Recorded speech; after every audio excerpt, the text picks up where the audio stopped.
Each PipeGears application consists of one or more logical flows. A flow is made up of one or more nodes that are connected together, and in PipeGears, these nodes are called gears and can be found on the left sidebar in the application editor. Flows are started by a special type of gear called a trigger, and each flow must contain at least one trigger.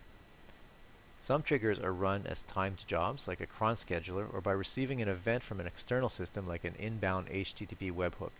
Other triggers are specific to third-party services. For example, a Gmail receiver is triggered whenever mail is received in a Gmail account, or a Slack webhook is triggered by events from a Slack user, like a slash command. Within a flow, you may need to perform some basic business logic, like string parsing, formatting, conditional logic, and encoding or decoding. PipeGears includes a number of logic gears that allow you to control the behavior of your flow.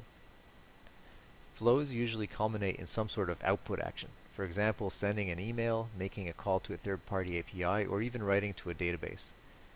When a flow is triggered, an internal message packet is created and passed from one gear to the next. When a gear in a flow receives the message packet from the preceding gear, it's able to select its input from the attributes available within the message, perform its function, and then add its output to the same message packet before passing it on to the next gear. This is how data is shared between the various gears in a flow.